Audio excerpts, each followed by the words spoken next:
específica de endotelina, va a tomar a esta preendotelina, ¿sí? Y le va a seguir cortando aminoácidos hasta dejar a los 21 aminoácidos, que es la endotelina, ¿sí? Ahora, ¿por qué es importante ver esto? Porque vamos a encontrar también que algunos fármacos, algunas sustancias pueden inhibir a esta enzima. Por ejemplo, el fosfogramina, que ya no se usa por tantos efectos tóxicos, pero, por ejemplo, lo que hacía era inhibir a esta enzima convertidora de endotelina. Entonces, ahí estamos.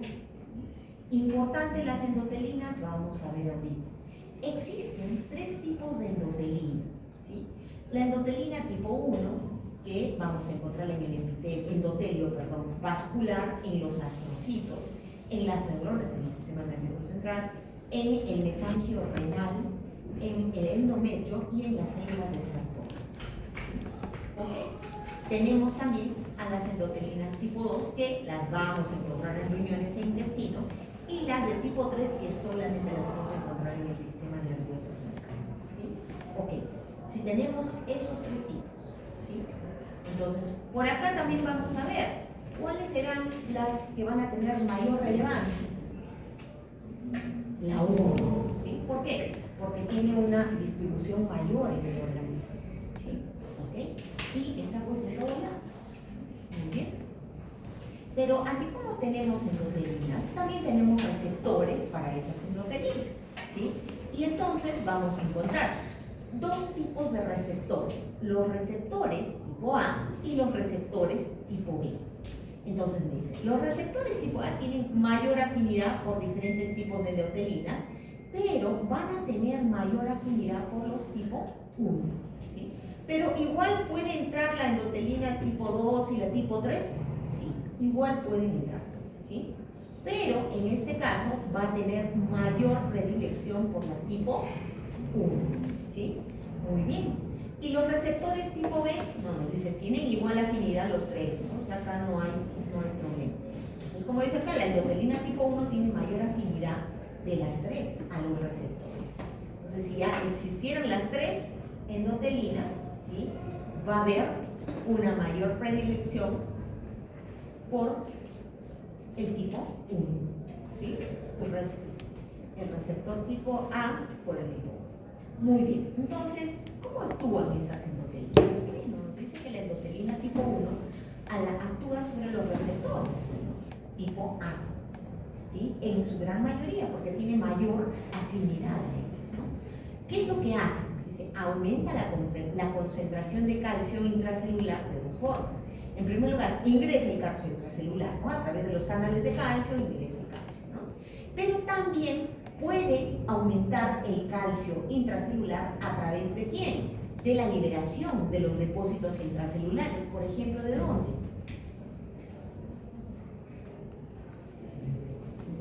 A ver, lo que hemos llevado práctica conmigo, hemos visto, ¿sí? Para que se realice la contracción muscular, ¿qué tenía que ocurrir? Tenía que haber aumento en la concentración intracelular de calcio. Ingresaba calcio por los canales de calcio, obviamente, de fuera, pero también internamente se activaba ¿quién? El sarcoplasma, ¿sí?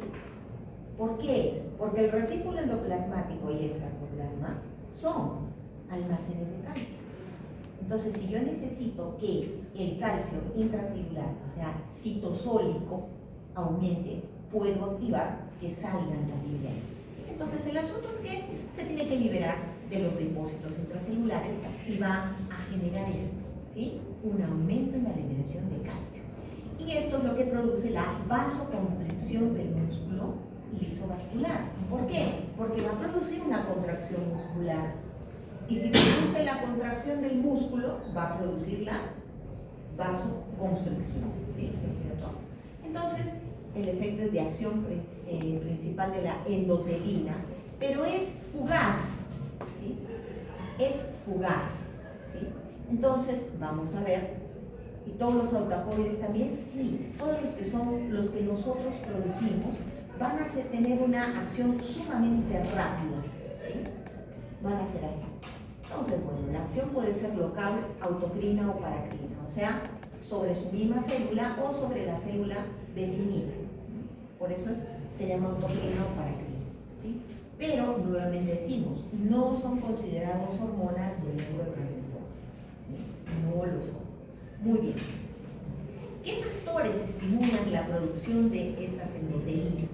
Bueno, vamos a ver. Uno de los principales factores es la interleuquina 1. ¿Cómo se llamaba este factor? ¿Cómo? Transformante. ¿Cómo era? Factor de crecimiento transformante tipo beta, ¿no? Tienen que repasar y muy bien. Vamos a traer de nuevo al doctor Juan para que les vuelva a dar clasecitas. Ok, la aldosterona y la vasopresina son, ¿sí?, moléculas que van a, como les decía, estimular la producción de estas endotelinas, ¿sí? Muy bien, pero también vamos a encontrar algunos factores que inhiben la producción de endotelinas, sí, el óxido nítrico, por ejemplo, como lo vamos a ir viendo. Entonces, ok, vamos a encontrar eso. ¿Qué acciones farmacológicas tienen? ¿No? Entonces vamos a ver que las endotelinas, la sustancia vasoconstrictora más potente del organismo, incluso supera a la angiotensión. ¿Sí? Entonces va a ser importantísimo. Entonces me dice, ¿qué acciones va a tener sobre el aparato cardiovascular? ¿No? Entonces en el aparato cardiovascular va a actuar la tipo 1. ¿Sí? ¿Qué cosa es? Un inhibidor. Aumenta la frecuencia cardíaca, aumenta la fuerza de contracción, ¿no? A nivel de los vasos sanguíneos, produce vasoconstricción en todos los lechos vasculares, ya sean arterias, venas, ¿no? Y aumenta también la presión arterial, ¿sí? Vamos a ver. Sobre el aparato respiratorio, ¿qué hace? A nivel de los pulmones, produce vasoconstricción, lo que dificulta el intercambio gaseoso y dificulta el trabajo del ventrículo derecho, ¿sí? Y produce lo que es la hipertensión pulmonar primaria y secundaria en algunos casos. Entonces, esto de aquí que vamos a ver, me dice, la hipertensión pulmonar se va a dar porque hay un aumento, dificulta el trabajo del ventrículo derecho. ¿Por qué lo dificulta el trabajo del ventrículo derecho?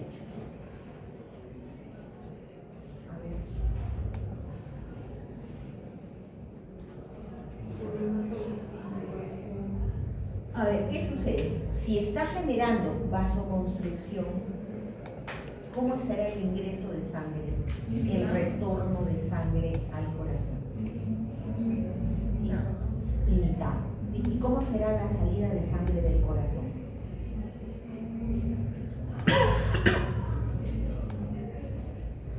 ¿Qué hace el ventrículo derecho?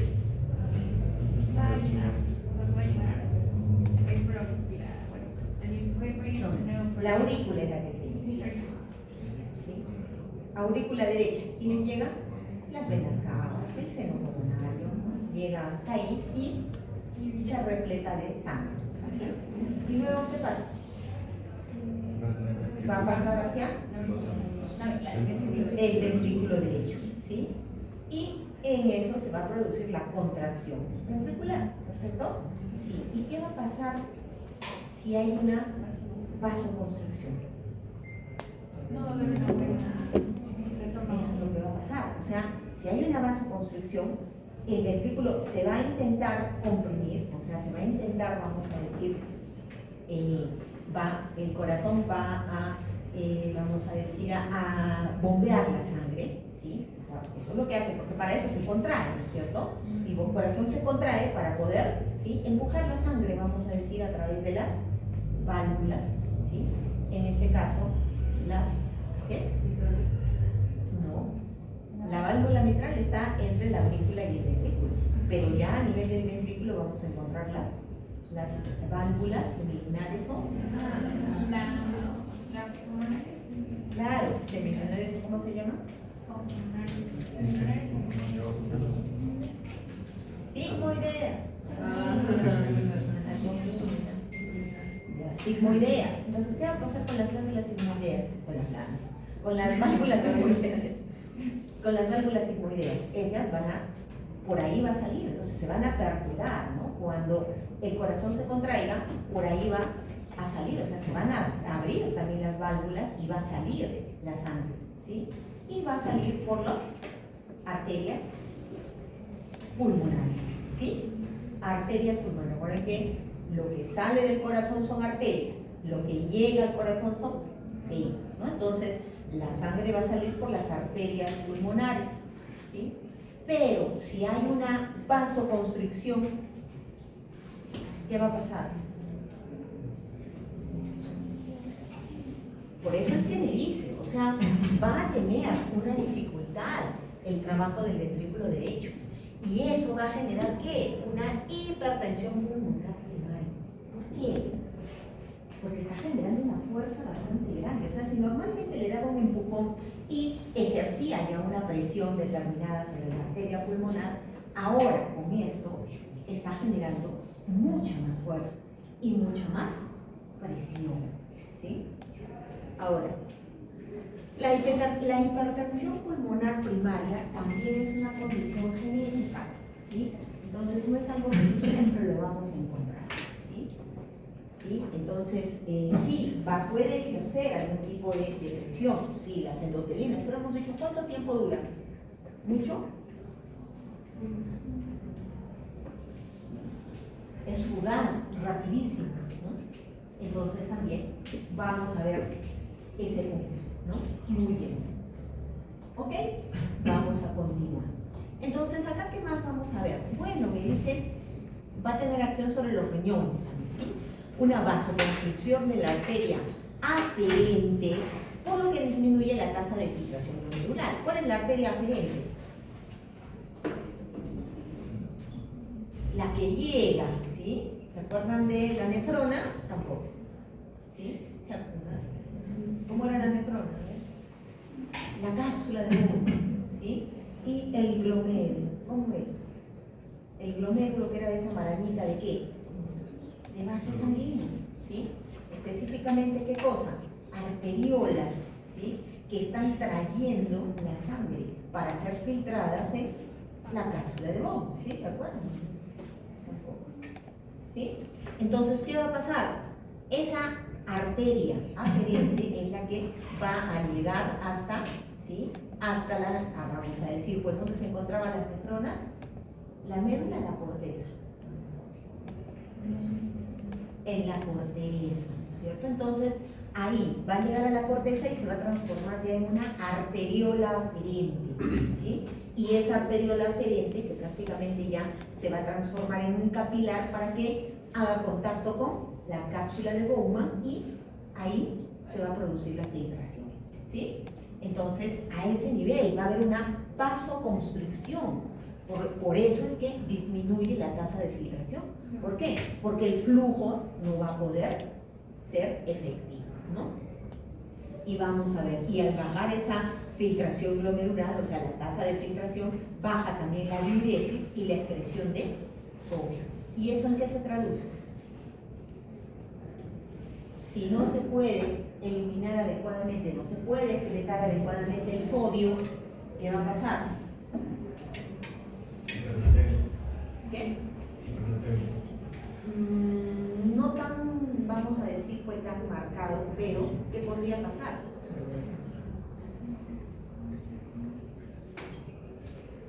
Recuerden siempre que el sodio sale con agua. Entonces, si se queda el sodio, ¿qué se queda? Agua. ¿Y eso en qué se traduce? En edema, en aumento de la presión también, ¿sí? Recuerden eso siempre. Sale sodio, se va con su agüita. Retorna sodio, retorna con su agüita, ¿sí? Por eso es que si hay una retención o un problema en la excreción de sodio, vamos a retornar agua, aumenta la presión y tenemos edema, ¿sí? Muy bien. Sobre el sistema endocrino, aumenta la producción de aldosterona, angiotensina 2 y vasopresina, ¿sí? ¿Qué cosas se encargaban ellas?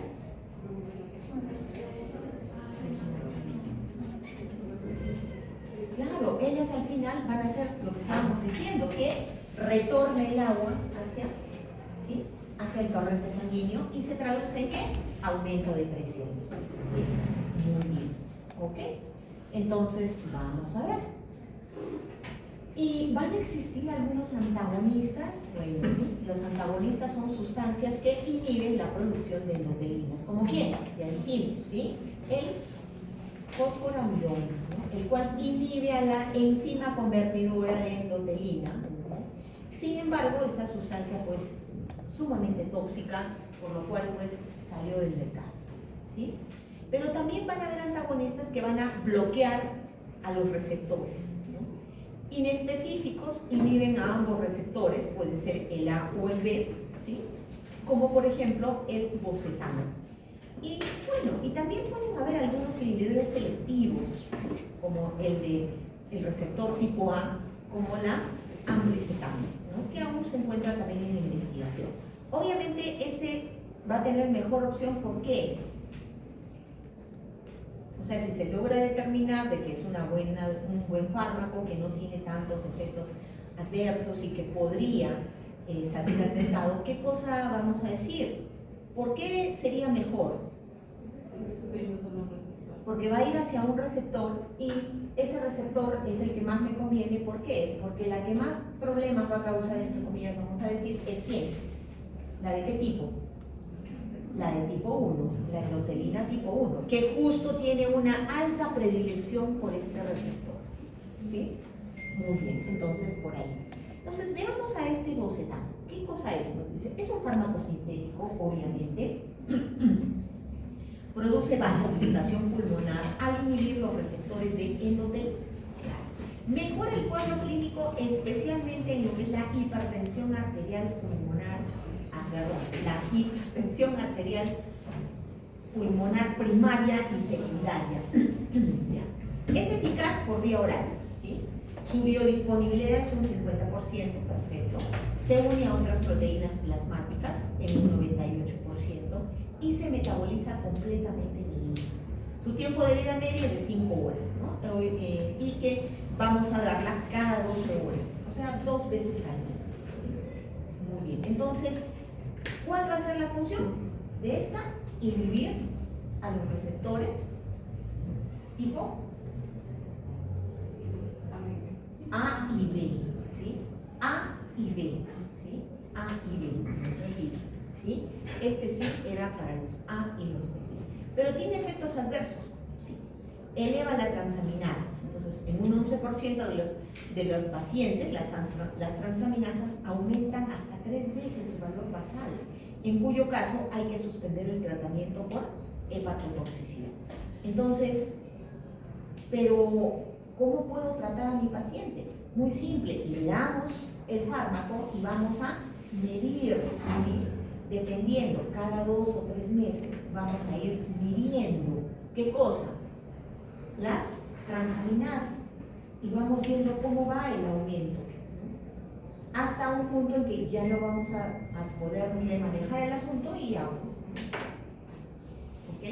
Está contraindicado en la gestación, ¿por qué? Porque puede producir daño fetal y malformaciones congénitas. Entonces, ni hablar, no se le puede dar, ¿sí? No se le puede dar la mamá embarazada. Además, disminuye la eficacia de los anticonceptivos orales, ¿sí? Entonces, si por ahí me dicen que teníamos una paciente que tenía, vamos a decir, hipertensión arterial pulmonar primaria y le estábamos dando el fármaco y de pronto quedó embarazada. ¿Por qué quedó embarazada si estaba tomando pastillas anticonceptivas? ¿Por qué? Porque disminuye la eficacia de los anticonceptivos orales. Acuérdense, igual que los antibióticos. La amoxicilina, tomarla con los anticonceptivos, lo voy a ver, ¿no? Entonces, igual, ¿sí? Puede ocasionar esto. ¿Y qué hemos dicho? O sea, esta señora no quería tener hijos, pero tomó el medicamento. ¿Y qué puede pasar? Si se embarazó, lo más probable es que haya problemas congénitos, ¿sí? Entonces, también estos tipos de fármacos que se le tiene que advertir a la paciente. Si usted quiere quedar embarazada o ha estado, que se llama tratamiento para quedar embarazada, ¿sí? Este fármaco va a inhibir, ¿sí? O perdón, va a producir malformaciones congénitas. Y si usted más bien no quiere quedar embarazada y está tomando anticonceptivos,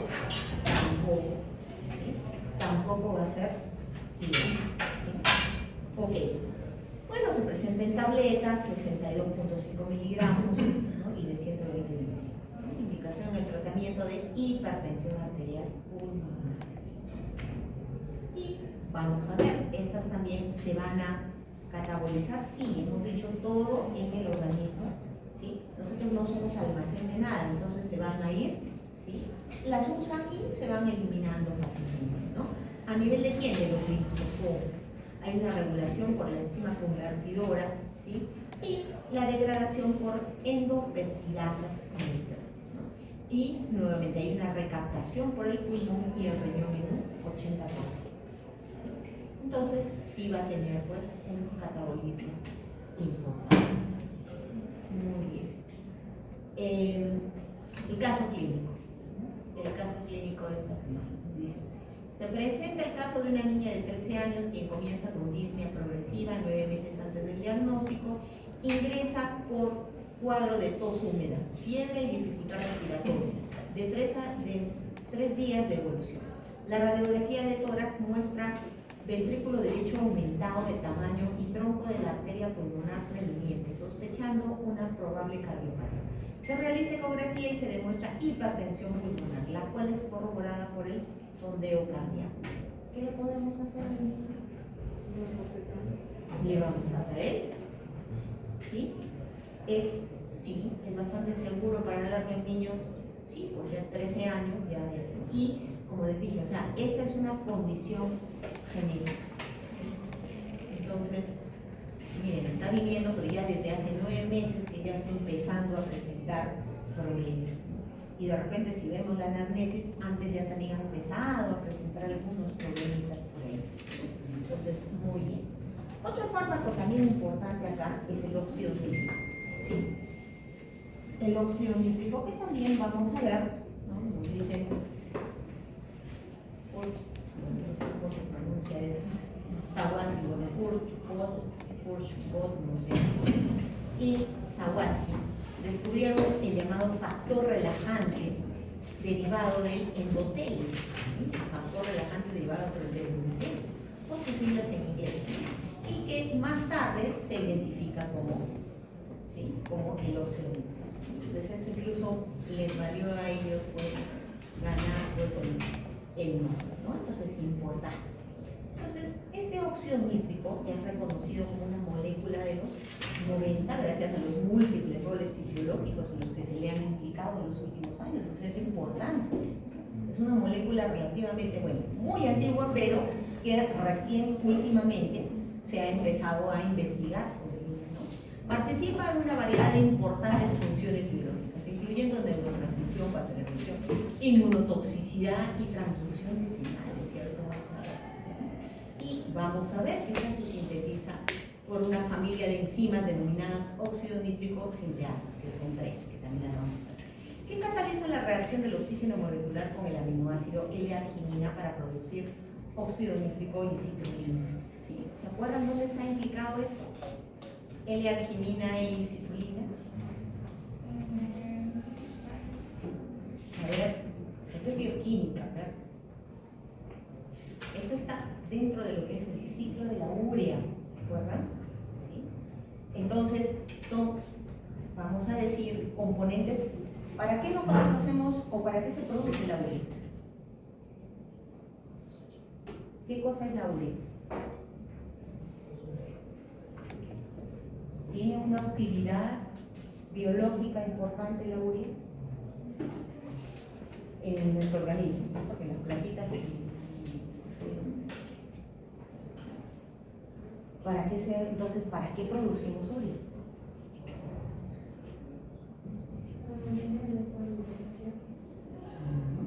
¿Para qué producimos urea? La urea es una sustancia de desecho que se elimina en la orina. es la forma de metabolizar a quiénes. A los aminoácidos, ¿sí? La desaminación va a conducir a la liberación de, ¿sí?, amoníaco. Y nos podemos quedar con amoníaco en el hígado, así, acumular un poquito de amoníaco. No, entonces inmediatamente va a entrar al ciclo de la urea. Y en el ciclo de la urea, recuerden que se da entre la célula y, o sea, el citoplasma, perdón, y la mitocondria, se va a dar esta transformación, ¿sí?, de la L-arginina a la citrulina, ¿sí? Y en el proceso pues se va produciendo urea y también óxido nítrico. Vamos a ver ahora, ¿sí? Muy bien, ok. Y por ahí me dice, tenemos también mecanismos de acción una vez sintetizados por las células del endotelio, entonces, ya, esas mismas, ¿qué se llama? Reacciones que pueden estar ocurriendo en el hígado, ¿van a ocurrir acá a nivel del endotelio? Sí, van a ocurrir ahí a nivel del endotelio. Pero aquí vamos a ver, ya no voy a formar urea precisamente, sino ¿qué voy a formar? ¿O con qué finalidad va a haber esa transformación de la L-arginina a citrulina? Con la finalidad acá sí de producir óxido nítrico. ¿Y por qué? Porque va a estar implicado también, pues, en procesos relacionados a este endotelio vascular. Entonces, vamos a ver, ¿sí? Se une al hierro, por ejemplo, al hierro de las enzimas guanilato ciclasa, activándola para catalizar la producción de guanosina monofosfato cíclica, ¿sí? ¿A partir de qué? Del GTP, o sea, producen GMP cíclico a partir de GTP, ¿no es cierto? ¿Y qué hace? ¿Qué función tiene este GMP cíclico? Posee actividad de segundo mensajero, igual que el AMP cíclico, igualito. Activa diferentes procesos biológicos, dilata, por ejemplo, arterias, ejerce una función a través de la cascada de proteinasas y reduce el calcio intracelular modulando los canales de calcio de la membrana y del retículo sarcoplásmico, ¿sí? Entonces, lo que les decía, o sea, si nosotros necesitamos más calcio en el interior de la célula, lo podemos ingresar o que se libere. Oye, no necesito, cierro el canal y más bien lo retorno al sarcoplasma, ¿sí?, al retículo sarcoplástico, ¿sí? Eso es lo que vamos a ver. Muy bien. Entonces, como les dije, ¿no?, en 1998, el señor Furch, no sé cómo se dice, ¿sí?, Ignaro y Fred y Moran descubrieron pues el modo de la acción el mecanismo de acción, vamos a ver, del óxido nítrico, y por eso pues se les dio el premio Nobel en Medicina y Fisiología. Entonces, ¿es un regulador? Sí, es un regulador del sistema cardiovascular, también tiene que ver con el sistema nervioso y también hemos dicho que tiene que ver con el sistema inmune, ¿no? Entonces, vamos a ver, pues, ¿no?, que van a estar relacionados con el endotelio porque intervienen en la regulación del tono vascular, ¿sí? Entonces, por ahí vamos a ver que se va a producir y una vez que se dé toda esta liberación, ¿no?, porque hemos dicho a partir de la arginina, ¿sí?, en la transformación de arginina a citrulina hay liberación de este óxido. Y ahora este va a producir o va a actuar sobre la GTP ciclasa. ¿Y qué va a hacer? ¿Sí? Va a hacer que el GTP se transforme en GMP cíclico, ¿no? Y esto se va a generar una vasodilatación, ¿sí? Y si acá hay una vasodilatación, ¿será positivo o negativo? ¿Será bueno o malo?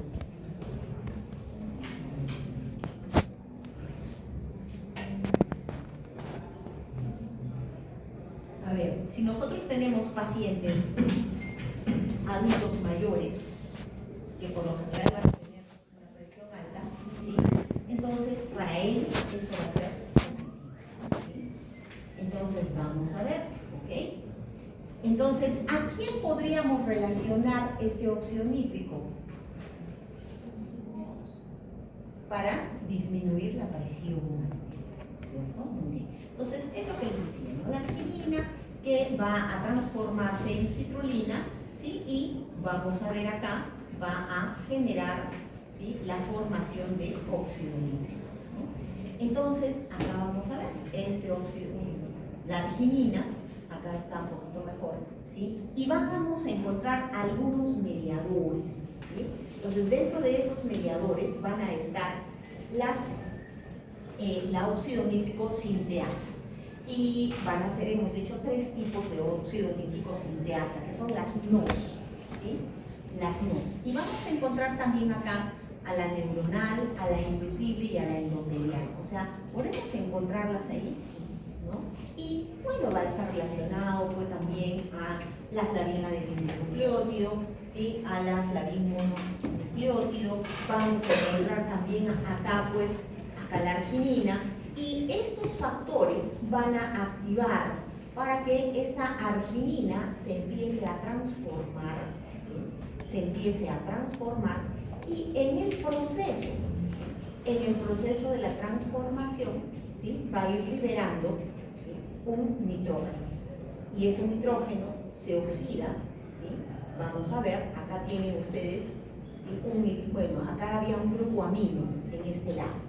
Entonces, ese grupo amino va a perder su hidrógeno. Recuerden, el amino es NH2, ¿verdad? Entonces, ¿qué va a venir? Va a venir una deshidrogenasa y le va a romper el hidrógeno, ¿sí? Le rompe el hidrógeno y entonces va a venir también la nicotina de nitroglicerina, que estaba por acá, dijimos, y se lleva esos hidrógenos, ¿sí? Por lo general, ¿a dónde se lo lleva? A la mitocondria, la membrana interna de la mitocondria, para lo que es la fosforilación oxidativa. Muy bien, entonces acá vamos a ver que se va a liberar y me va a quedar ese nitrógeno, ¿sí? ¿Qué va a pasar ahí? Vamos a liberar el nitrógeno, lo vamos a oxidar y se va a producir el óxido nítrico. ¿Y qué me queda por acá? Citrulina, ¿sí? Entonces es por eso que en la transformación de la arginina a la citrulina se va a producir la liberación de óxido nítrico, ¿no? Muy bien. Y vamos a ver, estimulan la producción de óxido nítrico, ¿quiénes? La acetilcolina, la bradykinin, la serotonina y hasta la histamina, ¿sí? Eso también vamos a recordar. Muy bien, entonces estábamos hablando que existían 3 isoformas de la enzima. La enzima 1, que se encuentra en el sistema nervioso central, que también la habíamos visto como N, la 2 y la 3, que se encuentran en los vasos sanguíneos, y nos dice la 2 es inducible y la 3 es constitutiva, es la más importante, ¿sí? O sea, esa siempre la vamos a poner en las palabras. Entonces, ahí sí. Bueno, esta reacción nos dice, o sea, esta que acabamos de ver, ¿sí?, es inhibida por la N-monometilarginina asimétrica y la dimetilarginina simétrica, ¿sí? Entonces, bueno, son sustancias que también están en esto, ¿no? Entonces, este óxido nítrico podemos producir artificialmente, ¿no? Al administrar nitroprusiato de sodio o nitroglicerina, los cuales son llamados donadores de óxido nítrico.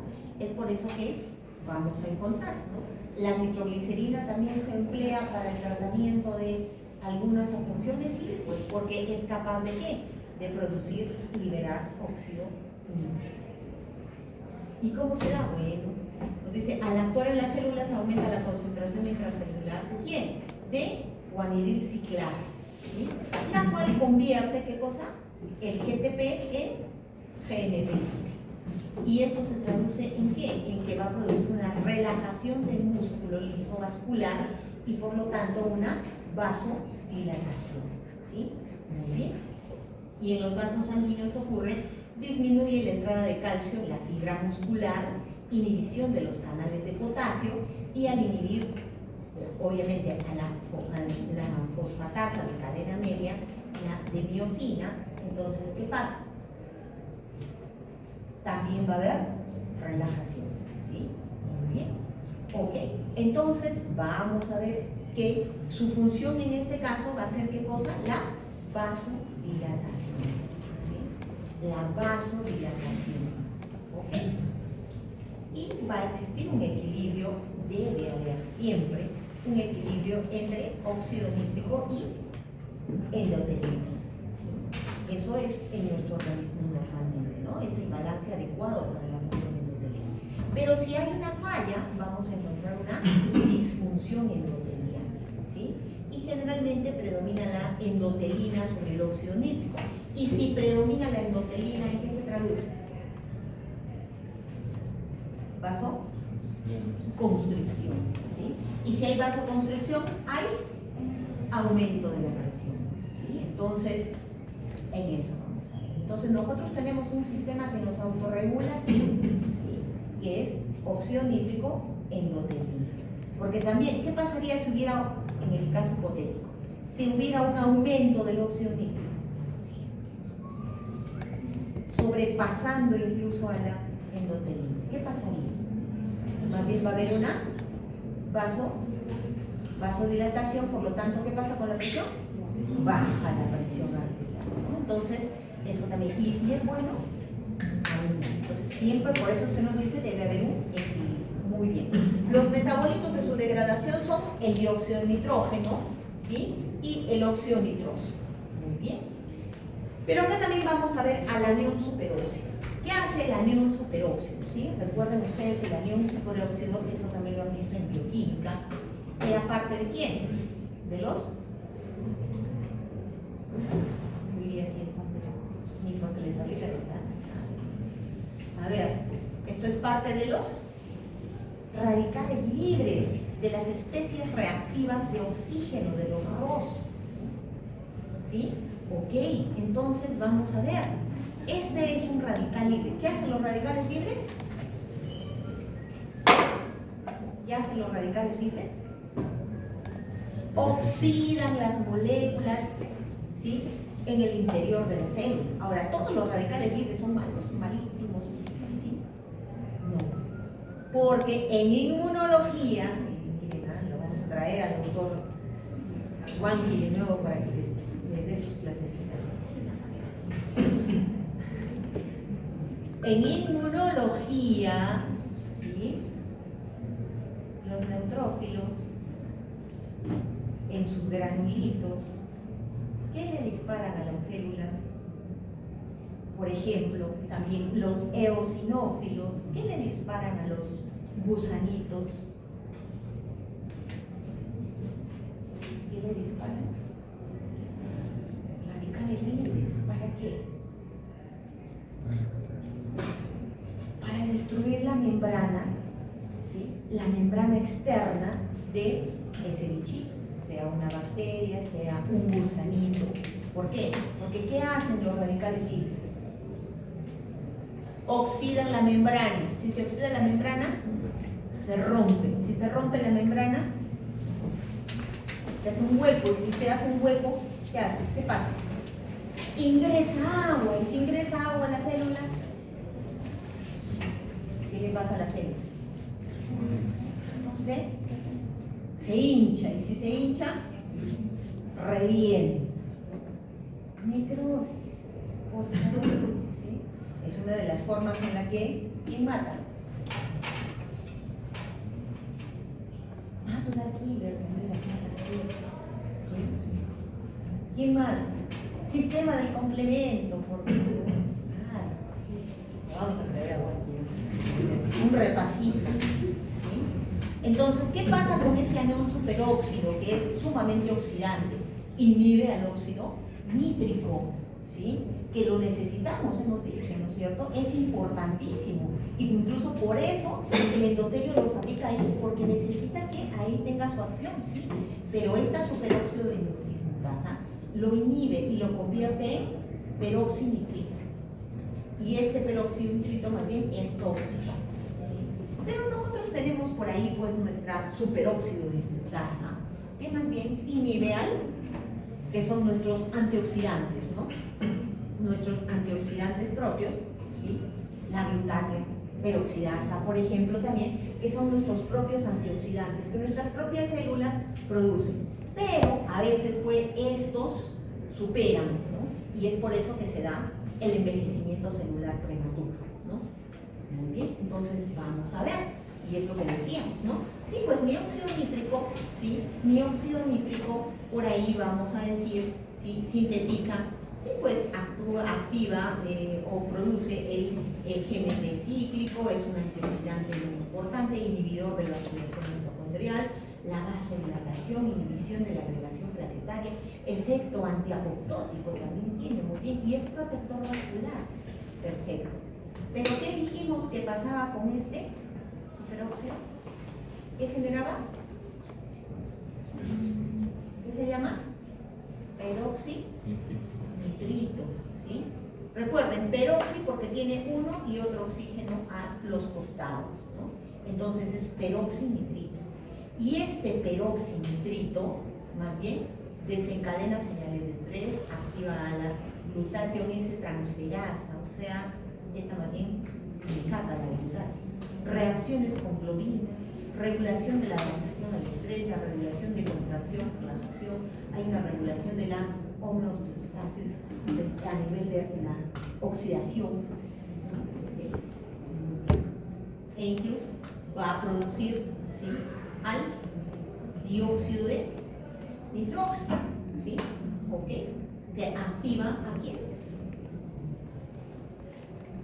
A la, ¿cómo se llamaba esa? ¿Se acuerdan?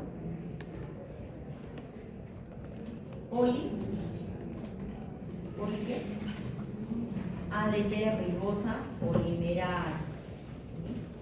También activa a la metaloproteína de la matriz. Ah, ya, entonces puede llegar a producir un daño más fuerte, ¿sí? Genera ruptura de la doble hebra del ADN. Y si se rompe el ADN de la célula, ¿qué le pasa a la célula? ¿Qué le pasa? Se muere la célula, ¿sí? Va a producir nitración de proteínas, oxidación también de ciertos tioles, genera apoptosis, necrosis, en general, daño tisular, ¿sí? Entonces, importante mantener, producir y mantener a este óxido nítrico, ¿no? Entonces, la glutatión es protector del óxido nítrico al unirse y formar la 5-nitroso-glutatión, la cual ahora sí no puede ser degradada por el amino superóxido. Es por eso que también vamos a ver, es considerada pues un antioxidante por excelencia, la glutatión. En la diabetes mellitus, la aterosclerosis disminuye la reserva de glutatión, entonces hay mayor daño tisular, ¿sí? Muy bien. Entonces, acá más o menos es pues el mecanismo de acción de agonistas y fármacos donadores de oxígeno, hemos dicho, ¿cierto? Entonces vamos a encontrar aquí en acetilcolina, bradykinin y serotonina, ¿no? Entonces van a activar a que estas sinteasas, óxido nítrico sinteasas, dependiendo del lugar donde estén, ¿sí?, transformen esta arginina en citrulina y liberen este óxido nítrico. Muy bien, y este óxido nítrico, hemos dicho, también puede venir pues de nitratos orgánicos o inorgánicos, ¿no? Y con los tioles en los mismos tejidos y van a generar también la formación de este óxido nítrico, ¿no? Muy bien, vamos a encontrar acá la acción de los nitrosotioles y estos, ¿sí?, estos van a actuar sobre la guanilciclasa, ¿sí?, esta guanilciclasa transformando el GTP en GMP5. Y más bien lo que va a hacer, ¿no?, es actuar sobre las proteínquinasas dependientes de GMP para que se pueda dar pues lo que es la relajación por acción de las quinasas ligadas a la miosina y no se produce pues esa contracción, ¿sí? Entonces eso es lo que vamos a ver. Muy bien, y vamos a ver, también vamos a ver, nos dice, puede producir erección al ser liberada por los cuerpos cavernosos. Entonces el nitrógeno también, el óxido nítrico también lo vamos a encontrar en los cuerpos cavernosos, ¿sí? Aumenta la concentración del GMP cíclico que produce la vasodilatación y es degradado por la fosfodiesterasa. Entonces, acá, ¿no? En práctica ya con algunos grupos hablamos de este sildenafilo, ¿no? El sildenafilo, bueno, es parte también de los, en la misma familia está el tabafilo y el valdenafilo. ¿Qué hacen? Inhiben a la fosfodiesterasa, por lo que se usa para mantener la reacción también, es usado en hipertensión pulmonar, ¿sí? Pero a más bajas dosis. Entonces sí es posible utilizarla así, pero lo que se ha visto es que no puede ser utilizado en pacientes que utilizan cardiotóricos, ¿no? Porque puede ocasionarles un infarto, ¿no? Entonces no. Y puede producir pues paro cardíaco, ceguera también en diabéticos, ¿no? Al edmatizar el nervio. Muy bien. ¿Cómo actúa? Bueno, nos dice, el óxido nítrico actúa sobre la ciclasa, que va a producir GMP cíclico. Y este GMP cíclico va a relajar, el músculo liso. ¿De quién? ¿De quién? De la arteria helicina. ¿Dónde están? Esas son las que van a llevar sangre hacia el cuerpo cavernoso, ¿sí? Normalmente, cuando no hay una erección, o sea, el pene tiene una flacidez, ¿no? Normalmente, ¿cómo están estas arterias? Están constreñidas, cerradas, ¿sí? Pero cuando hay una erección, ¿qué hacen estas arterias? Se dilatan y entonces ingresa, ¿sí? Ingresa la sangre. Ok. ¿Qué vamos a ver acá? ¿Sí? Me dice, ¿qué me decía? Tenemos acá la fosfodiesterasa 5. ¿Qué hace la fosfodiesterasa 5? ¿Sí? Degrada a este GMP5. Y si lo degrada, ¿qué va a pasar? Libera, ¿sí? A esta arteria helicasa y ahora puede volver a constreñirse, ¿sí? ¿Sí? Eso es lo que hace. Muy bien. Entonces, ¿qué hace el sildenafil?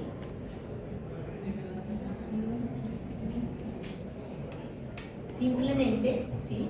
Actúa inhibiendo a esta, ¿sí? Inhibiendo a esta, ¿qué se llama? A la fosfodiesterasa 5, a esta enzima, y de esa manera, ¿sí? Evita que la sangre retorne, ¿sí? Pero no se queda ahí para siempre, sino en un momento determinado, ¿sí? Se libera y nuevamente retorna. Entonces, ¿en qué consiste la ayuda que les da a ciertos varones? En que retarda, ¿sí? Retarda que la dilatación, la constricción de las arterias. ¿Ok? ¿Sí? Ok, muy bien. Entonces, también acá está participando el óxido nítrico, pues estamos viendo, ¿sí? Por eso es que se tiene a nivel de los cuerpos cavernosos. ¿Y va a tener otras acciones farmacológicas? Sí, pues en el aparato cardiovascular es un vasodilatador, a nivel de los vasos sanguíneos, baja la presión arterial, que lo hemos visto en los pulmones, produce vasodilatación pulmonar, mejora la oxigenación y la hipertensión arterial, a nivel de plaquetas disminuye su adhesión, agregación y trombosis, en la arteriosclerosis inhibe, ¿sí? Los LDL. ¿Qué cosa es LDL? Lipoproteína de baja densidad. ¿Qué cosa es? ¿Buena o mala?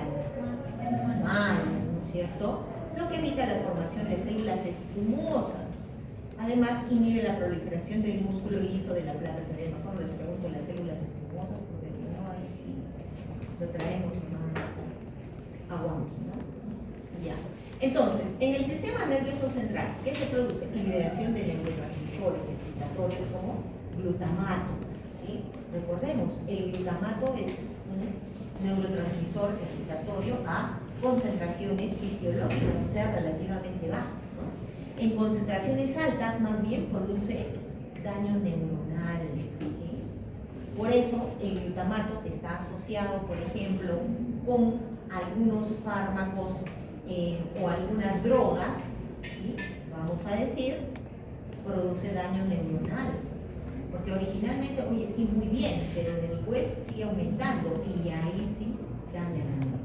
En la inflamación, en articulaciones favorece la inflamación y aumenta la síntesis de prostaglandinas. Muy bien. Y entonces ahora pues vamos a ver a esas prostaglandinas, ¿sí?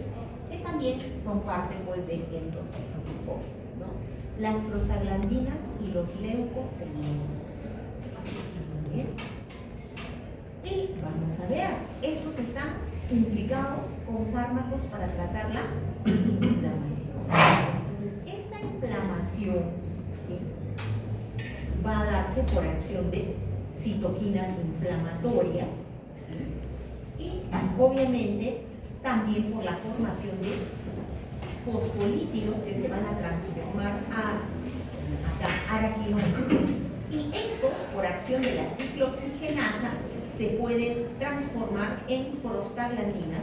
Bueno, se transforma primero en endoperóxidos cíclicos y luego en prostanoides. Y acá en los prostanoides tenemos a las prostaglandinas y a los leucotrienos. Entonces, es como se va a dar.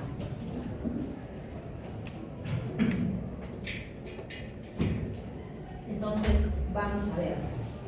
¿Qué más vamos a ver acá? Bueno, este fosfolípido, entonces la respuesta inflamatoria se va a dar de esa manera.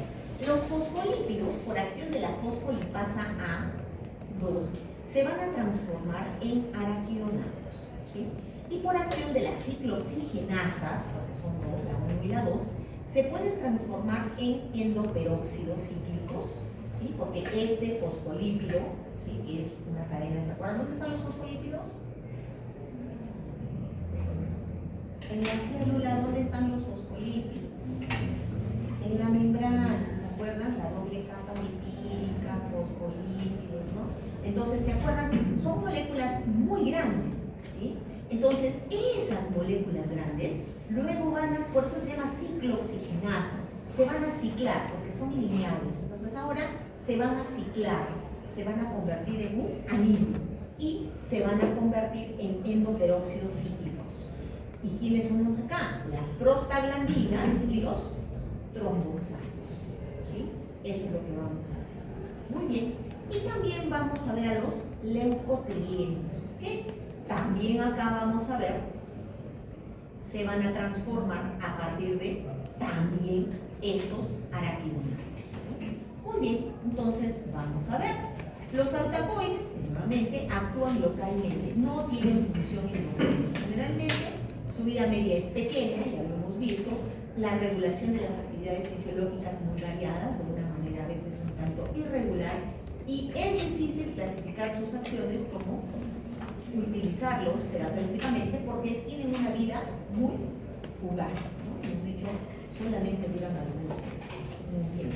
Y acá vamos a ver que la síntesis de prostaglandinas va a ser importante porque a partir de ahí vamos a ver que a partir de los lípidos de la membrana, y hemos dicho que son los fosfolípidos, se van a ir transformando hasta convertirse en estos, ¿sí?, en estos, ¿sí?, araquidónicos por acción de la fosfolipasa A, ¿sí?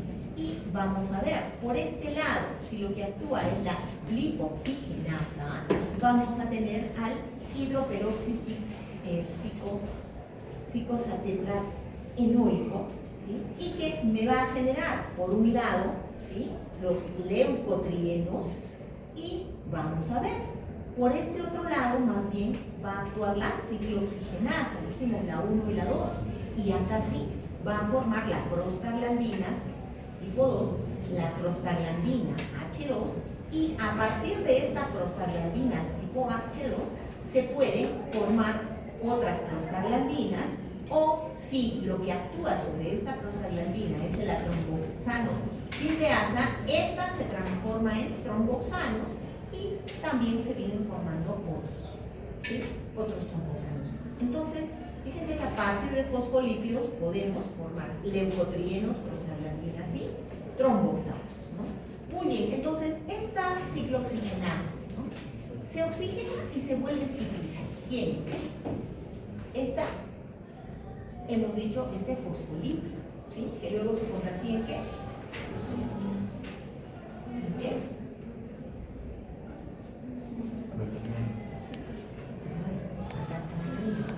Araquidónico, ¿sí? Ara, ¿sí? ¿Se acuerdan del ara?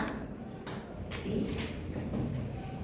que toda la vida en la leche esta de los pies tenemos DHA y ARA. Ese ARA. Ese es el ácido araquidónico. Ese. Muy bien. Entonces, se oxigena y se vuelve cíclico. ¿Sí? La COX-2, ¿sí? La ciclooxigenasa, ¿sí?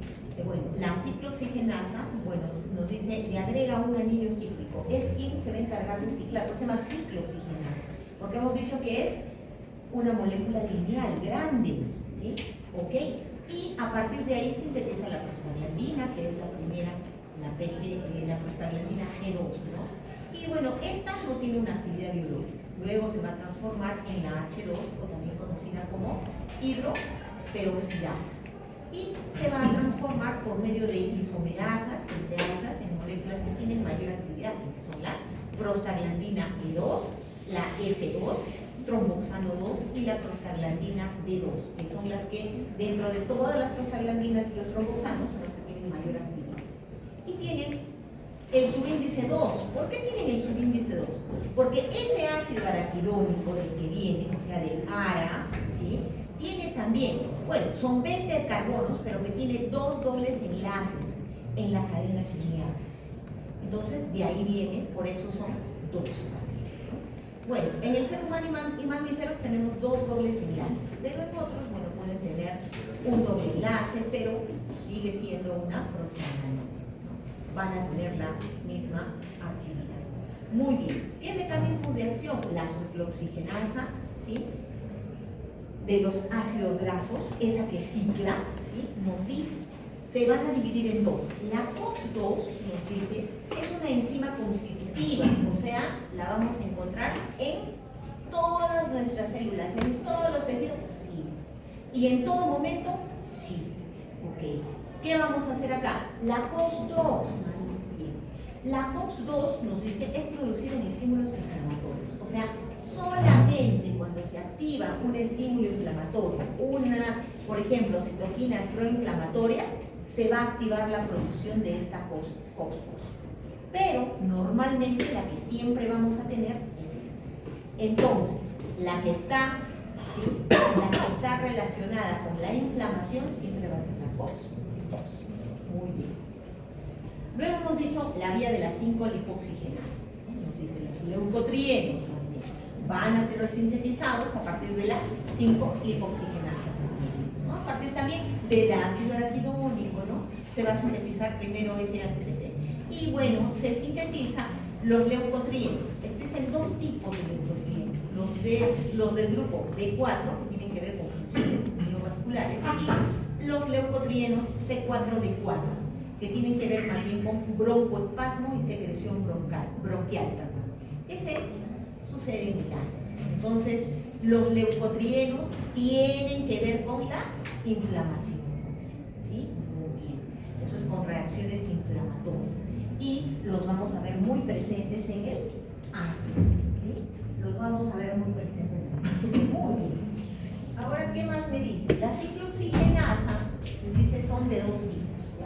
La 1 y la 2. La 1 constituyente y la 2 inductiva. La 1 es la que se conoce como constituida, ¿por qué? Está en todas las células del organismo, ¿no? Y la 2 más bien se induce cuando hay inflamación. Pero, dice, también hay COX-2 en el riñón, en el sistema nervioso, en el endotelio vascular y en el útero. ¿Sí? Muy bien. Hay también inflamatorios que son COX-2 selectivos, ¿no? Estos antiinflamatorios, como los, a ver, ¿sí? ¿Qué antiinflamatorios son COX-2 selectivos?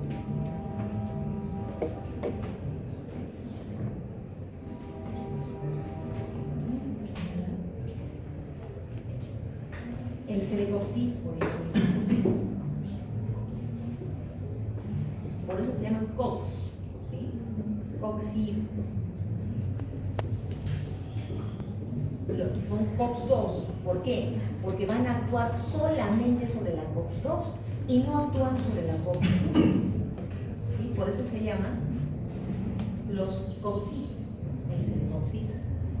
Muy bien.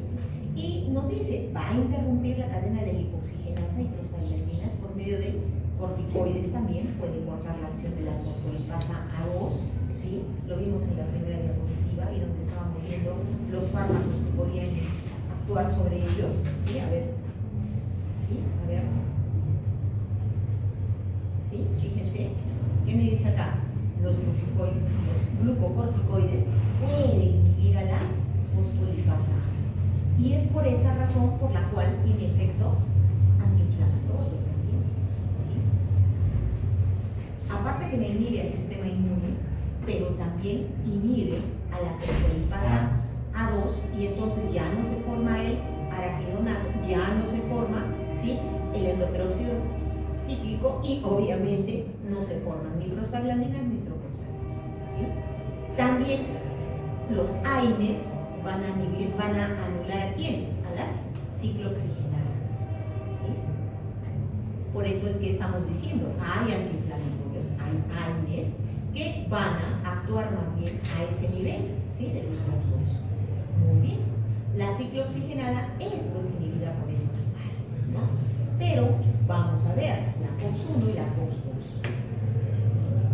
Pero esos selectivos, que son los COX-CIP, ¿sí?, solamente inhiben a la COX-2, ¿sí? Muy bien. ¿Qué propiedades farmacológicas tienen? Bueno, dice a nivel cardiovascular, las prostaglandinas E2 y la G1,2 o I2, perdón, la prostaglandina I2 produce vasodilatación potente en la microcirculación, entonces favorece el riego orgánico, ¿sí? ¿Qué más? Inducen baja presión y pueden producir taquicardia. Al producir taquicardia pueden aumentar el gasto cardíaco, ¿no? Es un efecto secundario. Y es un débil inotrópico.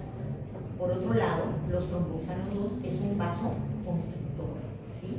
La prostaglandina F, alfa y la D2, ¿sí?, dependen de, también del hecho vascular, están son vasodilatadoras, ¿sí?, y vasoconstrictoras. Inclusive, también vamos a ver, de acuerdo a la concentración, pueden tener un efecto o el otro, ¿sí? Concentraciones bajas, vasodilatadores, ¿no? Y bueno, la prostaglandina F2 alfa es vasoconstrictora a nivel de la circulación intestinal, ¿no? Leucotrieno CD4 también vamos a ver, induce hipertensión, ¿no? Entonces, vamos a ver importante. A nivel de la sangre, prostaglandina I2, vasodilatadora, ¿no? ¿A través de quién? Bueno, se produce a través en el endotelio por la COX-2. En el endotelio produce esta prostaglandina. Es vasodilatadora y es un antiagregante plaquetario. Tiene un rol importante en la sangre actualmente. El tromboxano A2 se produce a nivel de las plaquetas, es vasoconstrictor y es un agregante plaquetario. Leucotrieno B4 a nivel inflamatorio son proinflamatorios, potentes, quimiotácticos, también gases endoteliales, también participan en la granulación, producen apertura de los espacios intercelulares para que salgan los polímeros nucleares, es un potente, bueno, tiene una potencia de actividad sobre los polímeros nucleares. Las prostaglandinas inhiben la acción celular de los linfocitos y de los leucocitos, o sea, regulan la respuesta inmune. Por eso que tomamos el antiinflamatorio y ¿qué hace? Inhibe a nuestro sistema inmune, ¿sí? Tiene un rol inflamatorio por su componente vasodilatador, si bien es cierto, es íntimamente, frena un poco la respuesta inmunitaria. Muy bien. A nivel del músculo liso, la prostaglandina I2 y la prostaglandina E2 producen broncoconstricción, ¿sí? Las F2 alfa y los tromboxanos A2 producen broncoconstricción. A nivel de los bronquios también vamos a ver, ¿sí?, broncodilatación y la F y las tromboxanos 2 broncoconstricción. Leucotrienos son mucho más broncoconstrictores, incluso que la misma histamina. A nivel del útero, las prostaglandinas, todas ellas contraen el útero. Es por eso que durante el embarazo le podemos dar aire. Nada, ¿sí? No le podemos excepción de la prostaglandina E2 que relaja el músculo liso. Quizá la prostaglandina E puede relajar un poco el útero, pero más la prostaglandina a nivel gastrointestinal, ¿sí? Provoca contracción del músculo liso, efecto adverso, náuseas, vómitos, dolor, diarrea. Los leucotrienos son potentes contractores de la actividad intestinal. Entonces, a nivel de esta secreción, el estómago, las prostaglandinas son citoprotectoras. La prostaglandina E2 y la prostaglandina I2 son vasodilatadores. Son citoprotectoras porque son vasodilatadores, ¿no?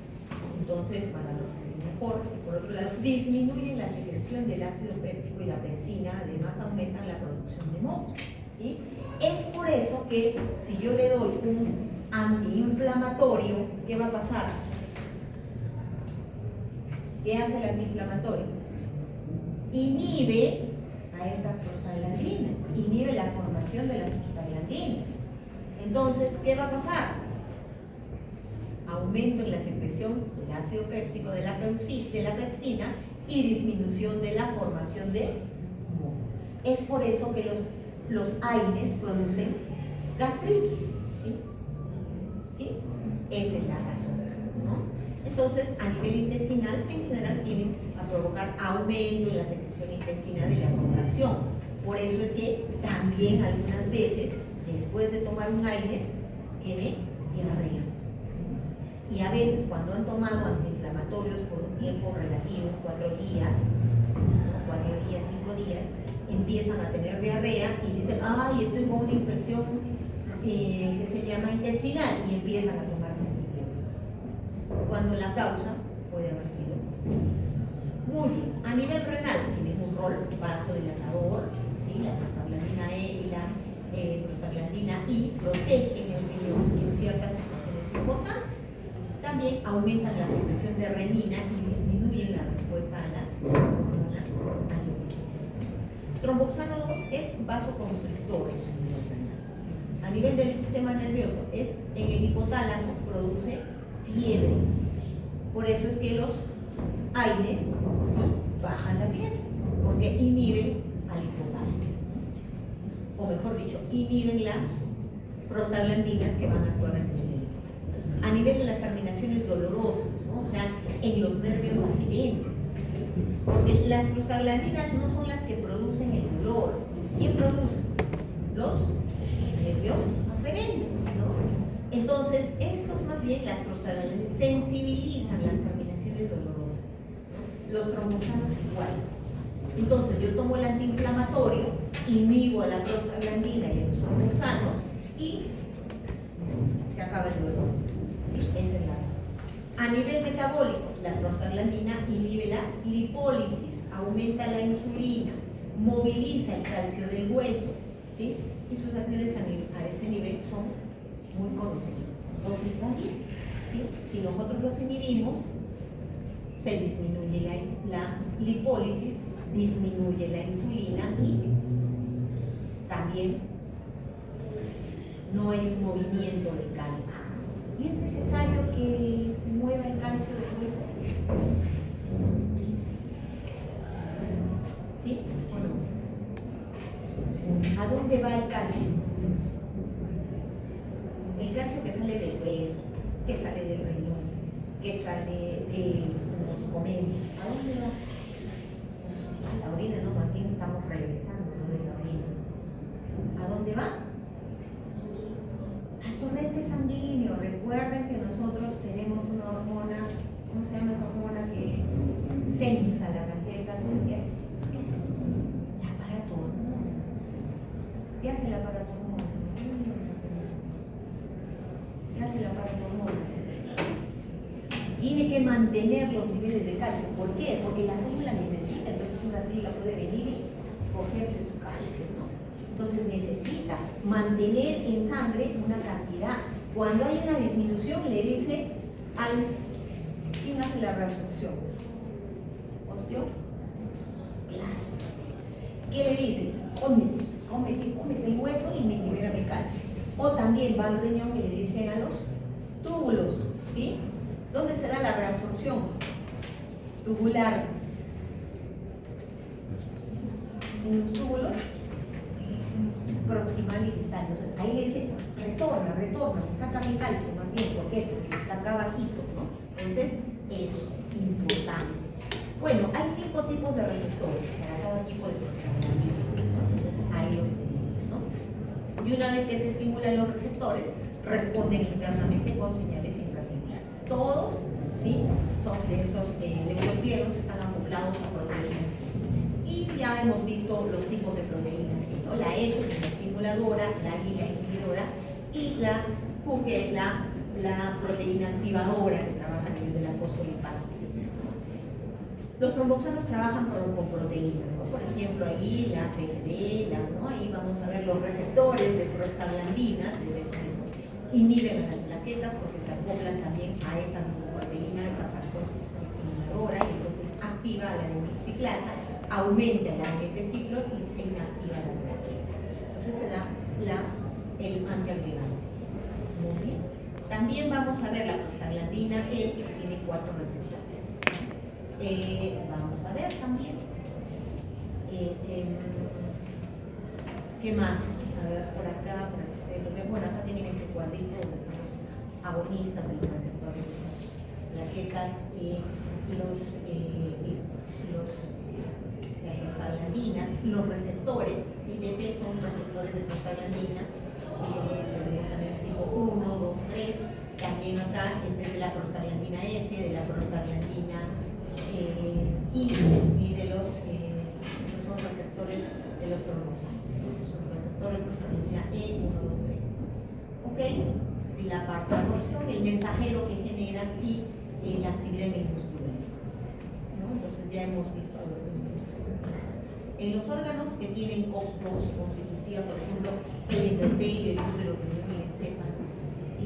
Vamos a ver, está por la COX-2, ¿no? Y en los vasos del pulmón, lo más probable es que tengan COX-1, pero no está definido, ¿no? Entonces pueden tener. Entonces, no solamente vamos a tener COX-1 y COX-2, entonces, implicados en la inflamación, sino en otras acciones.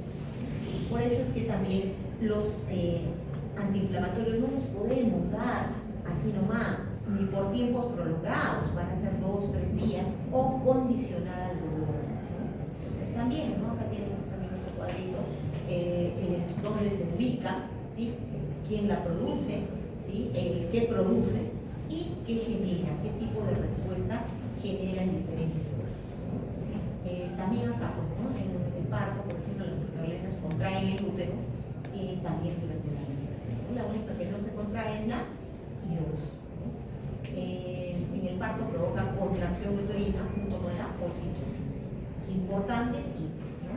En la reproducción, el semen del humano tiene también altas cantidades de prostaglandina, que bueno, hasta ahora todavía no se sabe exactamente, pero tiene que ver con la contracción uterina. Entonces, lo que algunas hipótesis sostienen es que cuando obviamente el semen llega hacia las proximidades del útero, va a generar una contracción uterina, ¿sí?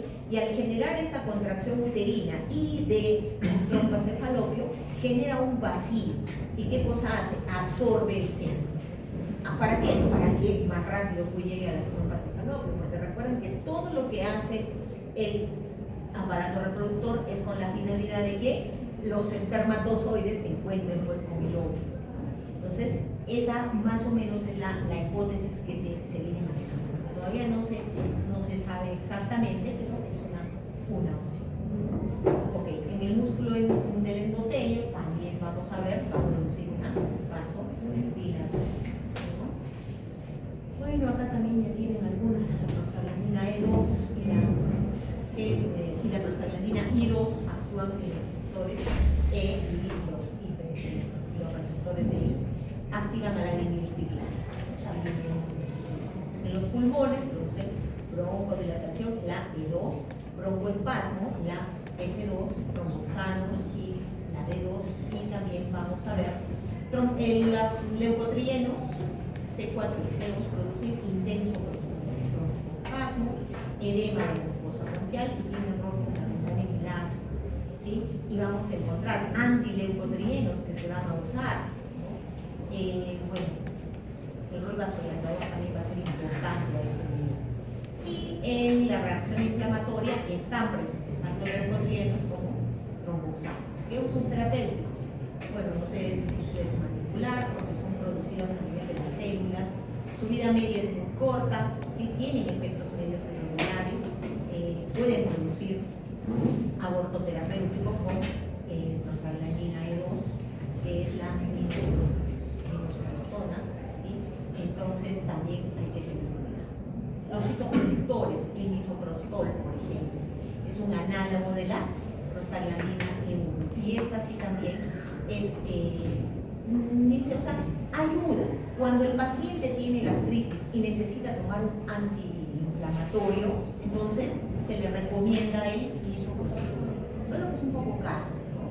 Pero, bueno, es una opción, ¿sí? Bueno, también se ha visto que para la impotencia, por ejemplo, el alprostadil, ¿sí? Que es un análogo del antigen, ¿no? Y el Carvellet, que es el que se inyecta, ¿sí? Algunos también les hemos hablado sobre esto, que se inyectan directamente en el cuerpo cavernoso para generar, pues, ¿sí? En disfunción eléctrica, ¿no? Y la hipertensión pulmonar primaria también, vamos a ver, bueno, tiene una función. En el glaucoma se usa prostaglandinas vasoconstrictoras como el latanoproso, ¿no? Esto es muy común para que disminuya la secreción del humor acuoso, ¿sí? Disminuye la perfusión y disminuye la presión. Muy bien. Y los leucotrienos que no funcionan, el F4 no funciona, es un metabolito, en el asma provocan aumento de la secreción y hoy en día se están trabajando con fármacos que son antileucotrienos como el montelukast, ¿no? Tenemos también al safrilukast y al paclukast. El que más se usa es este porque tiene menos efectos indeseables. Los otros son un poquito más complicados y también este todavía se puede dar en niños mayores de 2 años, entonces es una buena opción. Muy bien, chicos. Ok, hasta acá nuestra clase de hoy, hemos pasado un poquito. Entonces, por favor, para lo del trabajo, chicos, les voy a mandar al delegado, ¿sí? Los temas para que vayan trabajando. Si es que ya han hecho la encuesta y han terminado la encuesta, entonces les voy a mandar al delegado para que vaya, ¿sí? Para que